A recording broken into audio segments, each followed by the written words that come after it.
En la vasta y gélida extensión de la Antártida, un continente rodeado de misterio y enigma, los investigadores se embarcan en una búsqueda constante de secretos ocultos bajo su vasto manto de hielo. Año tras año, se enfrentan a enigmas inexplicables que desconciertan a los historiadores y arqueólogos tradicionales. Desde las enigmáticas estructuras que se asemejan a las pirámides de Giza hasta los objetos misteriosos detectados por imágenes de satélite, la Antártida sigue siendo un terreno inexplorado y fascinante. Este continente remoto, sepultado bajo al menos 3 millas de hielo, despierta un interés incansable debido a su condición de lugar más aislado de cualquier civilización humana. En esta ocasión, exploraremos los enigmas que rodean a la Antártida y las intrigas que la convierten en un verdadero rompecabezas para la investigación científica. Bienvenido a Historias y Misterios. La Antártida es el lugar más frío, alto, ventoso y seco del planeta, lo que hace casi imposible la excavación y exploración arqueológica sin gastar millones de dólares. No es de extrañar que sepamos tan poco al respecto. Sin embargo, lo poco que sabemos es tan sorprendente como siempre.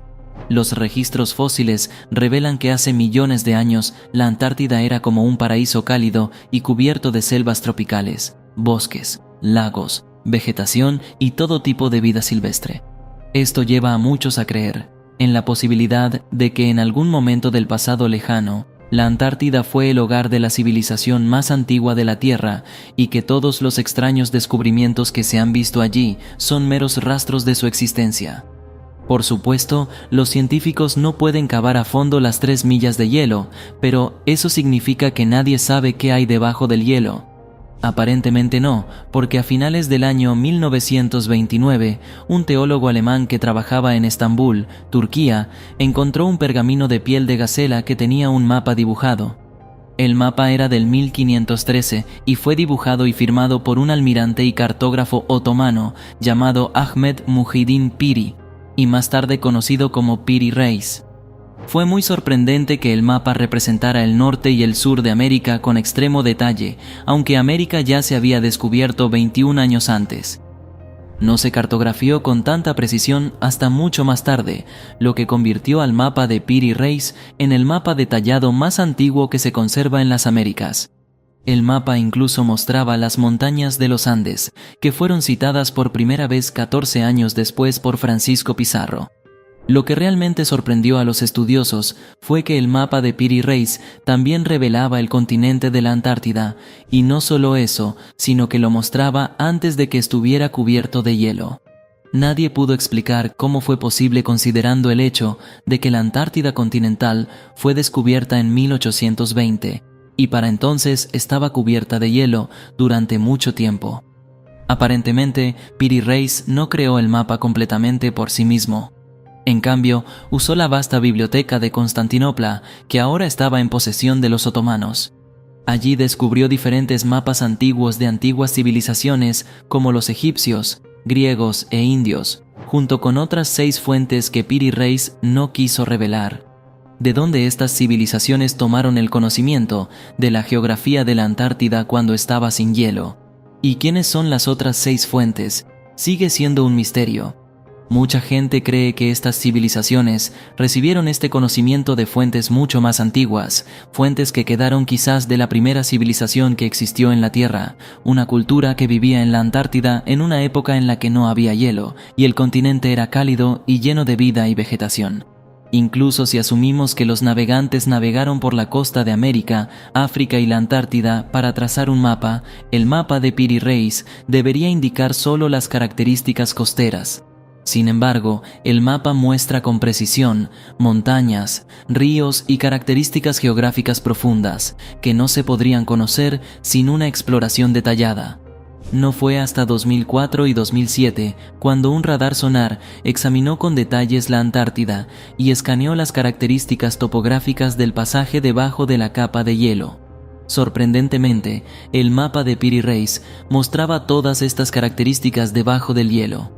Mucha gente considera el mapa como evidencia de que una antigua civilización avanzada existió hace millones de años y representaba la Antártida, o que algún tipo de contacto extraterrestre trajo este conocimiento a los antiguos. Cualquiera que sea el caso, es posible que nunca sepamos qué hay realmente debajo de las 3 millas de hielo en la Antártida, pero tal vez no necesitemos mirar debajo del hielo. ¿Qué pasa si miramos el fondo del mar cerca de la costa? ¿Qué podemos encontrar allí? En 1962, la Fundación Científica Nacional de Estados Unidos creó un vehículo de investigación oceanográfica tecnológicamente avanzado, llamado USNS El Tanin. Fue el primer barco geofísico del mundo encargado de explorar la Antártida y el agua que la rodea. En los 2 años siguientes, la nave trajo muchos datos previamente desconocidos y arrojó mucha luz sobre nuestro conocimiento de la región. Sin embargo, se descubrieron algunos misterios en el fondo del océano. Uno de ellos fue descubierto el 29 de agosto de 1964, cuando el USNS El Tanin estaba fotografiando el fondo del océano al oeste del Cabo de Hornos, a una profundidad de casi 3 millas. Lo que descubrieron fue asombroso. Allí, a lo largo del fondo del mar, lograron tomar fotografías de una estructura extraña en medio de la nada. La estructura era muy simétrica, de 2 pies de altura, y tenía nódulos, radios y protuberancias que terminaban en un nodo esférico. Parecía una antena o algún otro tipo de transmisor de señales. Cuando el Herald de Nueva Zelanda publicó por primera vez las fotografías el 5 de diciembre de 1964, en un artículo titulado «Imagen de rompecabezas del fondo marino», los científicos e investigadores quedaron atónitos de inmediato. El artículo decía: el barco de investigación estadounidense El Tanin zarpó ayer hacia Auckland con una foto misteriosa tomada a 2.250 brazas, 1.000 millas al oeste del Cabo de Hornos. La fotografía, que para un profano muestra algo así como una compleja antena de radio que sobresale del fondo del barro, fue tomada el 29 de agosto por una cámara submarina. El ambiguo objeto fue discutido y debatido con entusiasmo durante años, y así nació el misterio de la llamada Antena El Tanin. Mucha gente creía que era un artefacto fuera de lugar que quedó de una civilización antigua que una vez ocupó el reino libre de hielo de la Antártida. Creen que esta civilización dejó muchos artefactos y restos de sus estructuras bajo las 3 millas de hielo que ahora cubren el continente.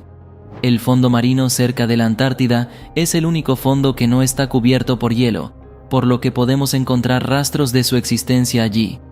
Otros fueron un paso más allá y creyeron que el misterioso objeto era una especie de tecnología alienígena colocada deliberadamente en un lugar tan remoto y desolado para emitir señales para la comunicación extraterrestre y posiblemente la prospección de planetas. En 1968, el autor Brad Steiger declaró en un artículo para la revista Saga que el Tanin había fotografiado una asombrosa pieza de maquinaria muy parecida al cruce entre una antena de televisión y una antena de telemetría. Por supuesto, los científicos rápidamente intentaron cubrir la historia, descartando el descubrimiento como una esponja submarina. Afirmaron que lo que se fotografió en la imagen es la Cladorhiza concrescens, una esponja marina de la familia Cladorhisidae. Hay muchos problemas con esta teoría. Por ejemplo, la llamada antena El Tanin es muy geométrica y tiene ángulos y formaciones precisas que no se pueden decir de las esponjas marinas con la que se compara. Otro problema con esta hipótesis es que la Cladorhiza concrescens vive en colonias y se reproduce rápidamente. Estas especies marinas poseen reproducción asexual, que ocurre cuando una pequeña parte de la esponja se desprende y se vuelve a adherir al fondo marino, formando organismos casi idénticos. Y eventualmente, una colonia entera no se encontró en el fondo del mar, ya que el objeto estaba completamente solo. El tercer problema es que la imagen tomada desde El Tanin fue tomada a una profundidad de exactamente 25 millas o 4 kilómetros. A esa profundidad, la luz del sol no puede llegar al lecho marino, lo que hace que la existencia de esponjas o plantas marinas sea muy improbable. El Dr. Thomas Hopkins, un biólogo marino especializado en estudios del plancton, también rechaza la teoría de que el objeto es una planta. En sus propias palabras, a esa profundidad no hay luz, por lo que la fotosíntesis no podría tener lugar y las plantas no podrían vivir. No me gustaría decir que la cosa está hecha por el hombre, porque esto plantea el problema de cómo llegaría allí, pero es bastante simétrica, y las ramificaciones están todas separadas 90 grados. Por esto se ha discutido mucho tiempo, pero si la antena del El Tanin no es natural y ningún hombre tiene la tecnología para instalarla a una profundidad de 3 millas, entonces ¿quién la colocó allí y con qué propósito? Los autores e investigadores Brad Steger y George Item Howard pueden tener una respuesta. Señalan que la antena El Tanin se colocó precisamente en la grieta de la línea de falla de 45.000 millas que rodea nuestro planeta. Las grietas de la línea de falla son zonas lineales donde la parte exterior de la Tierra de la litosfera se separa, creando tectónica extensional. Esto lleva a creer que el dispositivo se colocó allí para medir importantes actividades geodésicas, geodinámicas y sistémicas de nuestro planeta, y quienquiera que lo colocó allí estaba más allá de cualquier capacidad humana. Steger e Eiter Howard señalaron que nuestra ciencia aún no posee vehículos submarinos capaces de descender a tales profundidades. Por lo tanto, nadie en la Tierra que sepamos podría haber colocado el dispositivo frente al Cabo de Hornos. Curiosamente, en el cañón de Segú, en Utah, podemos encontrar este antiguo petroglifo del 6000 a.C., que representa algo muy similar a la antena del El Tanin. ¿Significa esto que la antena ha estado en la Tierra por más de 8000 años? Sin embargo, la antena no es lo único que se muestra en los petroglifos del cañón de Segú. Allí podemos ver a estos extraños seres claramente diferentes a cualquier humano. Son muy altos en comparación con los humanos y los animales a su lado, y tienen cabezas muy extrañas y especiales. ¿Son estos seres los responsables de la antena del El Tanin? ¿Es posible que una civilización extraterrestre nos esté observando colocando diferentes dispositivos para medir nuestro planeta? Y si lo hacen, ¿qué otros dispositivos están ahí fuera, estudiándonos y examinándonos? En este punto, no podemos dejar de mencionar al objeto extraterrestre más conocido que presumiblemente también nos ha observado durante más de 13.000 años, el satélite Caballero Negro. El satélite Caballero Negro fue descubierto por primera vez a principios de la década de 1950 por científicos y astrónomos estadounidenses que pensaban que pertenecía a los soviéticos. Los soviéticos, por otro lado, creían que fue colocado por los Estados Unidos. En realidad, ninguno de ellos tenía la tecnología o la capacidad para colocar satélites en órbita en ese momento, lo que llevó a muchos a creer que tenía que ser de origen extraterrestre, colocado allí para monitorear nuestro planeta. El Departamento de Defensa de los Estados Unidos encargó al astrónomo Clyde Tombaugh que lo buscara. Se corrió la voz rápidamente y se publicó un famoso artículo sobre el Caballero Negro en el San Luis y el Examinador de San Francisco el 14 de mayo de 1954. La historia destacó una entrevista con el mayor retirado del Cuerpo de Marinos, Donald Edward Keyhoe, quien también afirmó que la Tierra estaba siendo rodeada por 1 o 2 satélites artificiales. Añadió que los científicos del gobierno de White Sands, Nuevo México, estaban haciendo todo lo posible por localizar y cartografiar estos satélites extraterrestres para determinar su origen. Este artículo de noticias fue escrito 3 años antes de que la Unión Soviética lanzara el primer satélite de la Tierra, Sputnik 1, y los Estados Unidos lo seguirían unos años más tarde con el suyo. Según las agencias de monitoreo de todo el mundo, el Caballero Negro ha estado transmitiendo señales de radio durante más de 50 años, lo que lleva a muchos a creer que lo que escuchó Tesla en 1899 provenía del satélite del Caballero Negro. Los Estados Unidos y la Unión Soviética han mostrado un interés particular en este objeto espacial no identificado desde su descubrimiento. Este satélite ha interesado a países como Suecia y muchos entusiastas en todo el mundo. Uno de ellos es un radioaficionado que aparentemente había decodificado una serie de señales recibidas del satélite Caballero Negro e interpretado como un mapa estelar centrado en el sistema estelar de Epsilon Bootis, y que el Caballero Negro se originó a partir de este sistema hace 13.000 años. En 1957, el doctor Luis Corrales del Ministerio de Comunicaciones de Venezuela lo fotografió mientras tomaba fotografías del Sputnik 2 a su paso por Caracas. El extraño objeto no se parecía en nada al Sputnik 1 y 2, y ni siquiera se comportaba como ninguno de nuestros satélites. El satélite Caballero Negro orbitaba la Tierra de este a oeste, mientras que Sputnik 1 y 2 orbitaban de oeste a este, utilizando la rotación natural de la Tierra para mantener la órbita. El interés por el Caballero Negro era mayor cada año, y en 1957 se vio un objeto desconocido haciendo sombra a la nave espacial Sputnik 1. Según los informes, el objeto no identificado se encontraba en órbita polar. En ese momento, ni Estados Unidos ni los rusos poseían la tecnología para mantener una nave espacial en órbita polar. Según nuestra investigación, el primer satélite en órbita polar se lanzó en 1960.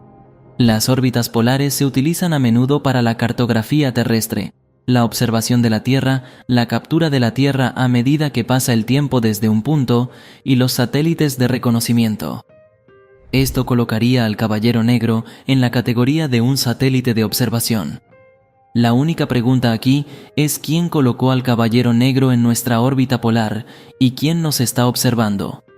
Los astrónomos y científicos calcularon el peso del objeto en más de 10 toneladas, lo que sería en este momento el satélite artificial más pesado en orbitar nuestro planeta. La órbita del Caballero Negro era diferente a cualquier otro objeto que orbitara la Tierra, ya que se movía 2 veces más rápido en comparación con cualquier otra nave espacial hecha por el hombre. También hay varios informes de que la Corporación de Aviones Grumman le dio mucha importancia a este misterioso satélite. El 3 de septiembre de 1960, 7 meses después de que el satélite fuera detectado por primera vez por radar, una cámara de seguimiento en la fábrica de Long Island de Grumman Aircraft Corporation tomó una fotografía del Caballero Negro. En ese momento, personas de todo el mundo comenzaron a identificar el objeto en el cielo, que podría verse como una luz roja que se mueve a mayor velocidad en comparación con otros satélites, en una órbita de este a oeste. La Corporación Aeronáutica Grumman formó un comité para estudiar los datos recibidos de las observaciones realizadas, pero no se hizo público.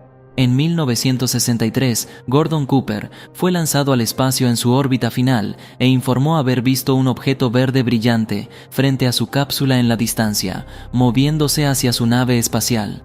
El sistema de seguimientos de Muchea en Australia, al que Cooper informó sobre el objeto, detectó este objeto no identificado en el radar que viajaba de este a oeste. La NASA informó esto, pero después de que Cooper regresó a la Tierra, los reporteros no pudieron preguntarle sobre el objeto no identificado. Por supuesto, la explicación oficial dada por la NASA a Cooper fue altos niveles de dióxido de carbono que causaron alucinaciones. A pesar del intento de la NASA de explicar lo que Cooper vio con una explicación más mundana, continúa a lo largo de su vida divulgando historias que detallan sus experiencias con ovnis y otros fenómenos inexplicables. A menudo hablaba de intentos de encubrimiento del gobierno con respecto a los ovnis y la actividad inexplicable. Por lo tanto, podría ser probable que viera al Caballero Negro, dándose cuenta de que su existencia estaba siendo deliberadamente oculta al público. En 1973, un astrónomo y autor escocés, Duncan Lunnan, escribió que había identificado y descifrado un mensaje de radio, oculto en las emisiones de radio del espacio exterior, que son anteriores a la existencia humana en el espacio exterior. Lunnan dice que el mensaje descifrado decía: «Empiece aquí. Nuestra casa es Upsilon Bootes, que es una estrella doble. Vivimos en el sexto planeta de los 7, procedentes del Sol, que es el más grande de los 2. Nuestro sexto planeta tiene una luna. Nuestro cuarto planeta tiene 3. Nuestros primer y tercer planetas tienen una cada uno. Nuestra sonda está en la posición de Arcturus». Se sugiere que el satélite Caballero Negro siempre ha estado en la órbita terrestre durante miles de años sin que el hombre lo sepa. El misterioso satélite se mueve alrededor de la órbita terrestre, transmitiendo radiofrecuencia de vez en cuando. Este satélite alienígena ha sido un tema de interés en todo el mundo hasta el día de hoy. La mayor parte de la información sobre el misterioso objeto se mantiene a salvo y fuera de la sociedad. Sin embargo, hasta el momento, ninguna respuesta ha sido dada a las interrogantes sobre quién colocó el satélite en nuestra órbita polar y con qué intención. Basándonos en lo que hemos investigado sobre el satélite Caballero Negro, surgieron dos teorías. Una de ellas sugiere que este objeto es de origen extraterrestre y ha sido posicionado aquí para vigilar nuestra especie. La otra teoría plantea que el origen del satélite no es extraterrestre, sino que fue creado por una civilización humana antigua. Según esta perspectiva, una raza avanzada tecnológicamente lanzó el satélite antes de su desaparición. ¿Cuál crees que sea el propósito del satélite Caballero Negro y la antena del El Tanin y quién los instaló aquí? Nos encantaría conocer tu opinión en la sección de comentarios. Si has llegado hasta aquí, muchas gracias. Espero que nos sigas y actives las notificaciones. Regálame un like y hasta un próximo video en Historias y Misterios.